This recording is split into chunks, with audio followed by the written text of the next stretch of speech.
All right, on and popping. Alright, Shalom, Israel, Shalom. First and foremost, we give all praise, all honor, and all glory to Yahweh, Ba'ashem, Yahushai, Ba'ashem, Rakakadash. Double honors to the apostles, the elders of Great Millstone, whose source is 100% truth. Shalom to the hopeful elect. Shalom to all the Akim, pushing truth and sincerity.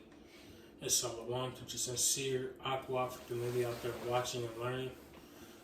Shalaki, it's the GMS Columbus branch coming again with a lesson, another breakdown through the Spirit. And today's breakdown, we're going through 2 Esdras 13. And just a quick overview of the chapter. This chapter is a simple chapter through the Spirit. It just highlights the coming back of Yahweh Shai, and the destruction ultimately, and destruction that he's going to bring, because a lot of these different religions and everything, they expect Yahweh Shai, or what they call Jesus Christ, to come back with some light affliction, when they sort of come back and have this salvation for the whole world, and all these people, all these Christians that call him Jesus Christ. See, but it's contrary to that. When Luke it speaks about the Lord coming, it would just say, I come to give you peace, rather nay, division. The Lord's coming to bring that division, in these last days. And when Yahweh Shai comes, he's coming with destruction. You see? So, Lord willing, you're Jake on the read. 2 Esdras 13, starting at the top. Real quick, let me get it. Yeah. Are you ready? Yeah, I'm ready. Come on, 2 Esdras 13:1. And it came to pass after 7 days, I dreamed a dream by night, and lo, there arose a wind from the sea that had moved all the waves thereof. So pretty much, it's a continuance from the 12th chapter. All right, and Esdras, he was at this point completing a fast. He's back eating, he's back, and he's about to receive another vision. You got it? It says, verse 3, And I beheld, and lo, that man waxed strong with the thousands of heaven. And when he turned his countenance to look, all the things trembled that were seen under him. So, in that regard, this is the return of Yahweh Shai. All right, and this is prophecy. This is according to the end times. All right, so Jake could got a few pieces to grab. Revelation 19, verse 11. Jake could grab Psalm 68, 17. And then we can get Matthew 26, verse 3. And then we'll grab a definition. I got the Revelation 19. Revelation 19, verse 11. And I saw heaven open, and behold, a white horse, and he that sat upon him was called Faithful and True, and in righteousness he doth judge and make war. See that? So what does that 2 Esdras 13 say? All right, he came with 1,000 in heaven. All right, and when he turned to the council, look, all things trembled that were seen under him. Slaki. See? So the Lord is coming back. Yahweh Shai is coming back in righteousness to make war with these people. All right, all these people that are in the midst of the world, all these heathen, they're in the midst of this world, running this government, okay, having authority, all right, they're going to look to Yahweh Shai and tremble, all right, because they know he is the one. He is the one and only begotten Son, all right, to judge and make war in righteousness. You see? Because the Lord, the judgment of the Lord is righteous, right? And then a lot of people don't understand that because they take certain things of the world and they take how they feel and how they move and think that it is in righteousness. Their opinions. You see, their opinions, right? You see? But at the end of the day, the Lord is going to come with the righteous judgment because the Lord has seen all the atrocities and the things that this world has came about. All right? He's going to do everything in righteousness. You see? Jake got Psalm 68, 17. Jump to 14, Paul. Or just read the 14. Read 2:14, you said? Mm-hmm. All right. Just it go right into it, the brother going into that 2nd Esdras 13 to 3. Back at Revelation 19:11, verse 12. His eyes were as a flame of fire, and on his head were many crowns. Oh yeah. And he had a name written that no man knew, but he himself. And he was clothed with a vesture dipped in blood, and his name is called the Word of the Most High. And the armies which were in heaven followed him upon white horses, clothed in fine linen, white and clean. And that's pretty much talking about the whole chapter of 2nd Esdras 13 about how Yahushua would come down with the host, the armies of the Lord. Right, like it said, and I beheld and lo, that man waxed strong with the thousands of heaven. That correlates right with Revelation 19, the whole chapter really. You know what I'm saying? But in particular, the 3rd verse of 2nd Esdras 13 and the 14th verse of Revelation 19. Like I said, and the armies which were in heaven followed him upon white horses, right? That heavenly host is going to aid Yahushua in his conquest to reclaim planet Earth and to destroy the wicked. You know what I'm saying? Destroy those who are slated for destruction. That's it. It's like don't get that Psalm 68. I don't know how I got that. Oh, I said 17. Okay, yeah. Psalm 68, 17. I said 14, Salaki. Psalm 68, 17. Psalm 68, 17. The chariots of the Most High are 20,000, even thousands of angels. The Lord is among them, as in Sinai, in the holy place. You see, so when you go into them chariots and you go into how much He's going to come with, and Lord willing, I believe I got that. Going into the legions of chariots that the Lord is calling to. I want to go into that word, legions. Oh yeah, that's in that's in Matthew. I think that's in Matthew. 70,000. Matthew 26. Yeah, Matthew 26. Yep. Want me to get it? Yep, I got that on here. Matthew 26 and verse 53. Yep. Yeah. Matthew 26:53. Thinkest thou that I cannot now pray to my Father, and he shall presently give me more than 12 legions of angels? So I'm going to go into that word, legions, real quick in the blue letter, just to show you the vastness of these legions of angels that Yahweh can call. This is in the blue letter. It says a legion, a body of soldiers whose number differed at different times, and in the time of Augustus seems to have consisted of 6,826 men. You see, so it's thousands of men. Imagine that times 12.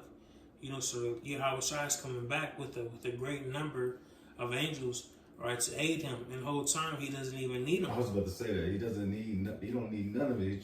That's just to show his majesty, his power. Show of force. It's a show of force. That's right. It's a show of force. And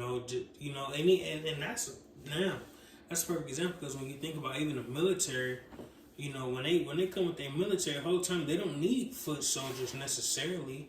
They can send a bunch of missiles in and handle the business.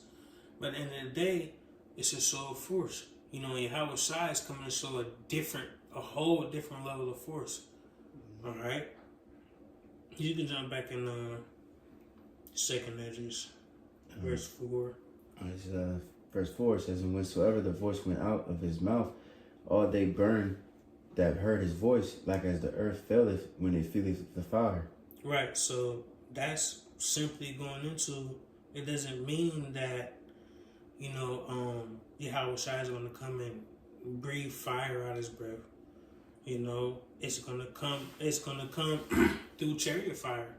Yahweh Shai is going to send a great fire burning this place, all right, along with also the thermonuclear missiles that are going to be fired at days as well.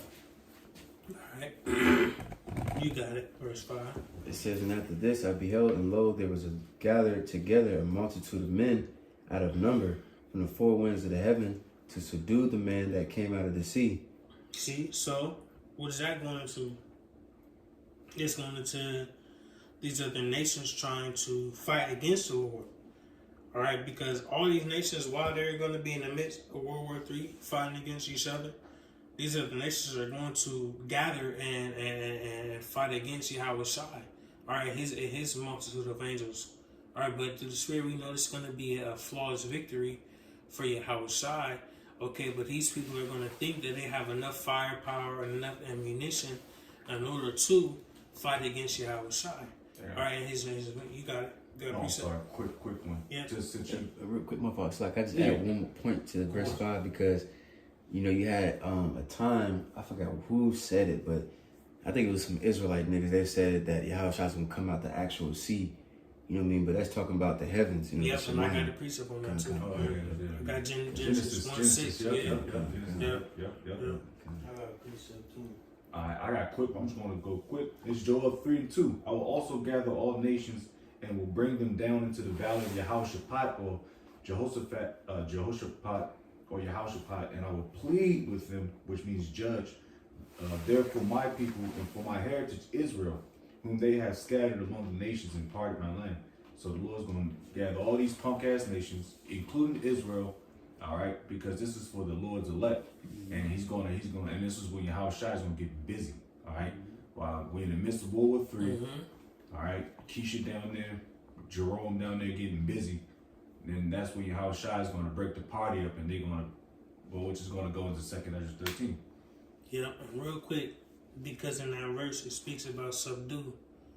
You see what it say? It said, "Of this I beheld, and lo, there was a gathered multitude of men out of number from the four winds of heaven to subdue the man that came out of the sea." And we'll go into that sea in a second. But just real quick to get the definition of subdue, it says subdue, just an overview. Subdue means to bring under control, conquer, or quiet something through force, influence, or willpower. And these people are going to try to use their force and their willpower to subdue, to bring Yahweh Shai and his angels down. Okay?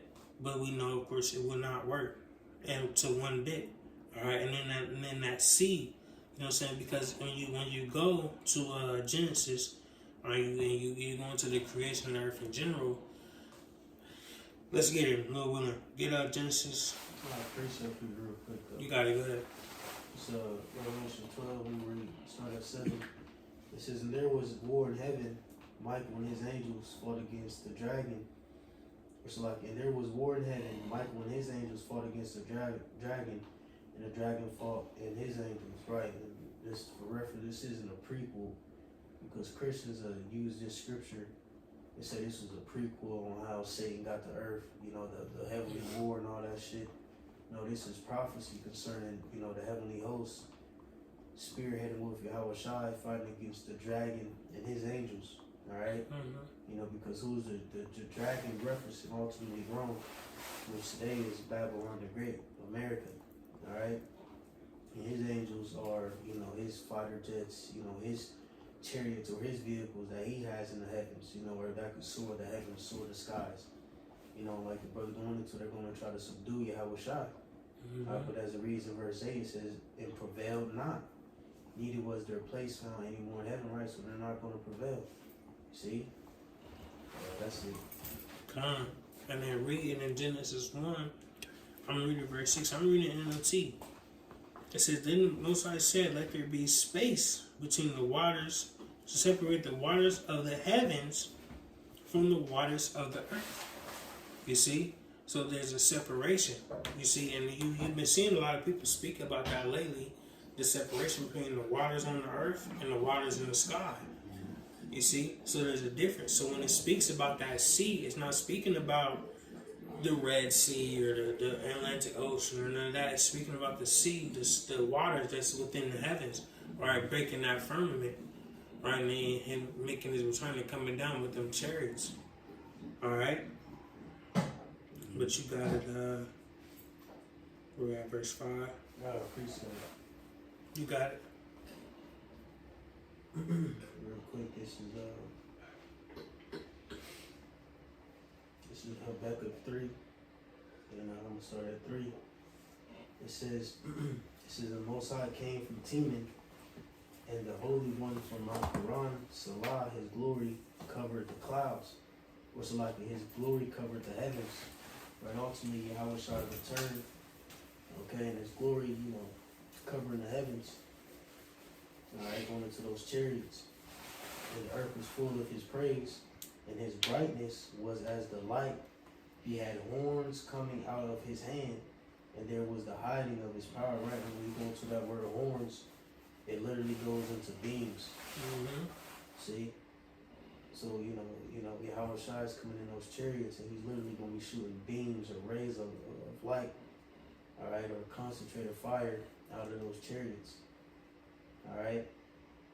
Verse 5, it says, before him went the pestilence, and burning coals went forth at his feet. Again, Yahweh Shai returned. When the Lord visits this place via Yahweh Shai, all right, that's how he's coming,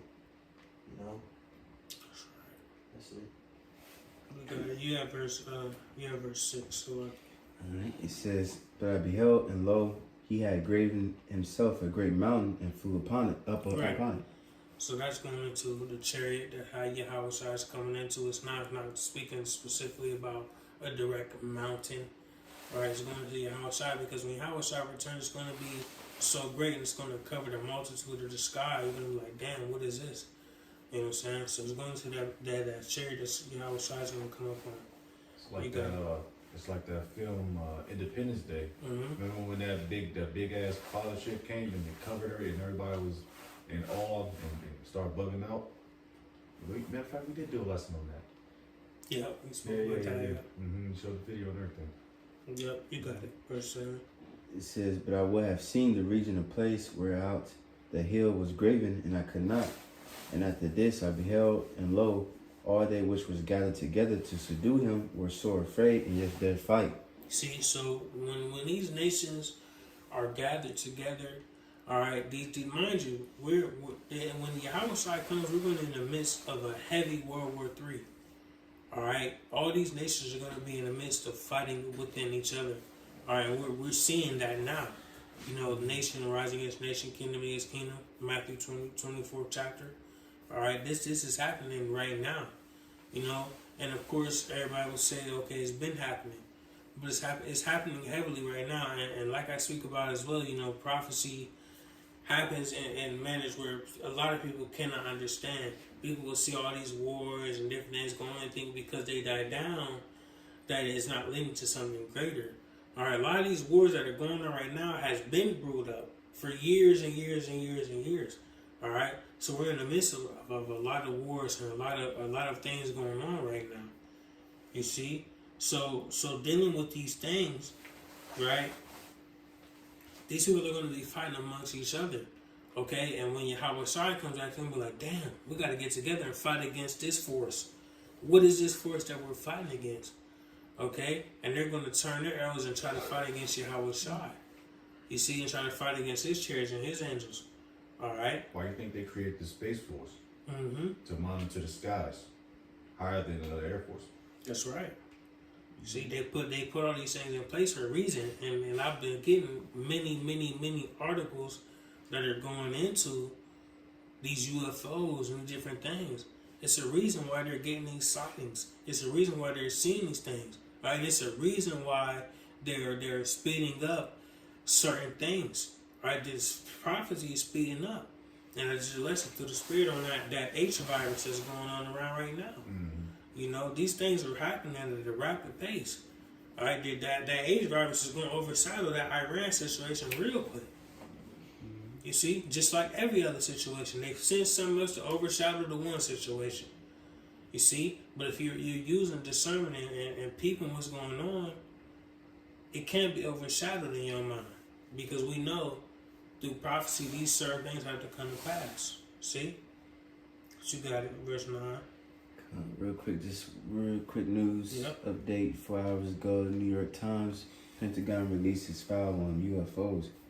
Of course, some of that shit gonna be mixed with truth and lies, but that just shows you, Esau, that's what he doing. He always painted that narrative that there's aliens and they gonna come down and take the resources of the earth and all this other bullshit. Yeah. But we know those are angels, you know what I mean? But he just getting those people's minds already ready So when that World War III starts, they gonna turn their guns to them because they like, well, these are my enemies, which technically they are your enemy, you know. But kind of, you said where we at 9? Yep, and now think about that though, because they're gonna turn them. What they're gonna do is they're gonna turn their arrows to them. The whole time they're gonna still have a lot of people on their side because they think they're fighting for the humanity. They think they're fighting for the community. They think they're fighting for the world. Whole time they're fighting against the Heavenly Father. That's gonna grasp a lot of people as well. You know, a lot of people gonna come to the realization this is Yahweh Shah. He coming to them chairs that them Israelites are speaking about. But then they're gonna be a lot of people that will be able to say, "Damn, our people are fighting. We're gonna win this war." Nah, nigga, you're not gonna win this war, man. That's over with. You know, but you gotta select. It says, and lo, as he saw the violence of the multitude that You came. read the verse 11, select. You can read through the verse 11. Oh, okay, come. Yep. It says, and lo, as he saw the violence of the multitude that came, he neither lifted up his hand, nor held sword, nor any instrument of war. But only I saw that he sent out of his mouth as it had been a blast of fire, and out of his lips a flaming breath, and out of his tongue he cast out sparks and tempests. And they were all mixed together, the blast of fire, the flaming breath, and the great tempest, and fell with violence upon the multitude which were prepared to fight, and burned them up every one, so that upon a sudden and innumerable multitude nothing was to be perceived, but only dust and smell of smoke. When I saw this, I was sore afraid. See, so the Lord is coming with a great fire, a great flame, a great tempest. You see, and the Lord willing, if Jake can grab this is a classic 2 Peter 3, to start at verse 10. You know, because when the Lord comes, he's not gonna lift a finger. He doesn't have to lift a finger. He doesn't have to break a slate. He doesn't have to even wield a sword, a literal sword or nothing, to come down there and subdue and take over these nations. The Lord is going to come with his chariots and rain hellfire on this place, man. You see, these people's own nukes are going to be falling within on themselves, and destroying this place, man. You see, so at the end of the day, Yahweh Shai doesn't have to come and do nothing crazy. All right, he's going to send that concentrated heat, in which that 2 Peter 3 is going to go into that fervent heat. That's what I want to go into, that fervent heat. You know what I'm saying? Melting the elements. The very elements that we breathe in, the very elements that we are going to be melted. See? I got it. Yep. But it's the principle, Mm-hmm. You know, it's the principle. You know what I mean? Facts. You can send me to do the shit. You feel me? Whole camp of Columbus can just knock this whole place out, Man. Through the Spirit. 2 Peter chapter 3, verse 10. But the day of the Lord will come as a thief in the night, in the which the heavens shall pass away with a great noise, and the elements shall melt with fervent heat. The earth also and the works that are therein shall be burnt up. Seeing then that all these things shall be dissolved, what manner of persons ought ye to be in all holy conversation and godliness, looking for and hastening unto the coming of the day of our power, wherein the heavens being on fire shall be dissolved, and the elements shall melt with fervent heat. That's right. Let me get this definition. For fervent, it says marked by great intensity. You see, it's a great intensity that this heat is coming with. All right, and you can't take that lightly when we're dealing with Yahweh Shem Shai. All right, the Lord is coming with a great intensity and everything. All right, so take that seriously, man. And mind you, this is Esdras' interpretation, right? But you got it. We're at verse 12. Well, yeah, that's gonna come from the mission as well. Fervent heat. Yep. It says verse 12, afterwards saw I the same man come down from the mountain and call unto him another peaceable multitude. Hebrews 13:2. And there came much people unto him, whereof some were glad, some were sorry, and some of them were bound. And others, and other some brought of them that were offered, Then was I sick through great fear, and I awaked and said, Right, so real quick. So it says some were glad, going to elect. It says some were sorry, going to the 2/3. It says, and some were bound, going to the 2/3, or Slaki, going to the heathen, because when we come back, we're gonna put other heathen in subjection as well. All right, and then what it said, some were brought and they were offered, and that's going into scattered Israelites. You know what I'm saying? Just for understanding. But you got it. Verse 14. it says, Thou hast showed thy servant these wonders from the beginning, and hast counted me worthy that thou shouldest receive my prayer. Show me now yet the interpretation of this dream. Mm-hmm. For as I conceive in my understanding, woe unto them that shall be left in those days, and much more woe unto them that are not left behind. Right, so what it said, you can read verse 17 too. For they that were not left were in heaviness. Right, so it says in those days. All right, that's going into 7 AD when 70 AD when Hawashai was on the scene. And what it says, woe to them because they had to deal with the Roman judgment. All right, and also today, and that's going to the next verse. It says woe not left. It says going to the 2/3 because they had to suffer that time, and also the time of during Jacob's trouble. So that's going into now. So you had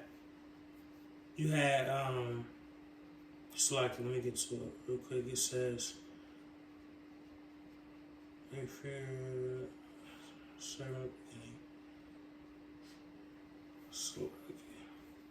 17. Right, so you had those that were left, all right, and that's going into elect, and you had those that were not left, all right, and that's going into those that had to deal with the Roman captivity, and now going into them and having to deal with Jacob's trouble as well. You see, so a lot of Jake, them 2/3, they had to deal with all that shit and go through that captivity and be left behind and feel like pieces of shit. And now they have to deal with today's trouble as well. You see, but just like the Lord told us, the elect, when we go through the shit, while we're gonna go through it, all right, we're gonna be delivered out of it. We're gonna be cool in the midst of these things, all right. We say in Isaiah, we shall eat and they shall starve. We shall drink and they shall, you know what I'm saying? They shall thirst, you know what I'm saying? So we'll be cool in that time, but these people, they're gonna have to deal with all these different captivities and all these different problems in a heavier manner than we will. But where we at? Verse 8. You gotta read that again to the spirit. Which one? I'm gonna break that up. You know the part of understanding on the 16. Verse 16, you got it? It says, For as I conceive in my understanding, woe unto them that shall be left in those days. Woe, because you're gonna get the understanding as you read down. But you got it. Woe unto them that shall be left in those days, and much more woe unto them that are not left behind. Mm-hmm. For they that were not left were in heaviness. Right, so you got those that were left and those that were not left. Again, those that were left were the elect, and those that were not left behind, all right, to see what's going to come down the pipe, all right, are going to be in more heaviness than those who are left. Mm-hmm. Keep reading, Salaki. It says, Now understand I the things that I laid up now understand I the things that I laid up in the latter days, which shall happen unto them and to those that are left behind. Now understand I the things that are laid up in the latter days, because you got to remember, Ezra's seen the things that pertain to the destruction, pertain to Jacob's trouble, and to things that pertain to the kingdom. So he's on the flip speaking on the behalf of those who are left, because those who are left, they're going to be in sorrow, but they're going to receive a reward. Right. At the end. That's why it says, woe unto them that are not left behind, because those who are not left behind are going to die and they're not going to be able to see. You know, they're not going to go through the perils and the destruction and you know, endure everything unto the end to receive the reward. Right, let's go to that towards the end. Yeah, Kind of. you know what I'm Yeah. So, but you know, when you're dealing with that 16th verse, you got to read through it down there. You know what I'm saying? To get the whole understanding. You know what I'm saying? Connect the dots. Right, and then even that 18th verse, the latter days going into the end time started in 70 AD when Yahushua came on the scene. You know what I'm saying? But you got it.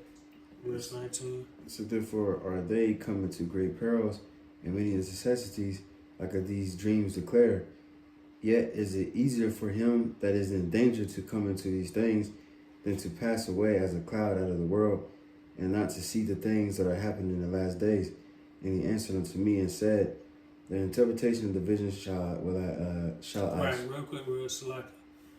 So what he says is, it says, yet is it easier for him that is in danger to come into these things than to pass away as a cloud of the world, and not to see these things than to happen in the last days. And he answered and said, so it's better for us to be here and deal with these things and to battle these things as opposed to have dealt with the destruction and die in the midst of these things. It's better for us to be here. The Lord sent us a certain revelation and a certain dealing to battle these things. It's better for us to be left behind. Right.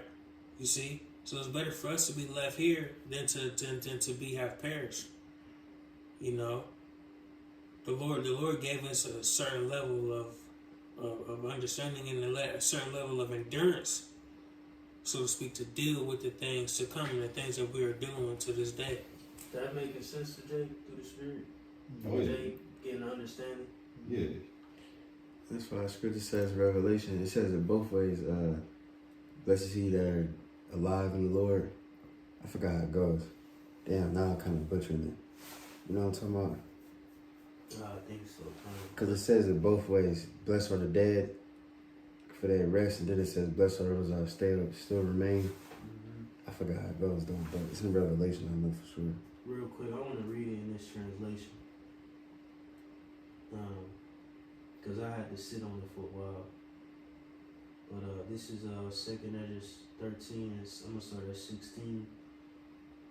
You know, I think it's CEB. It says, as I turned it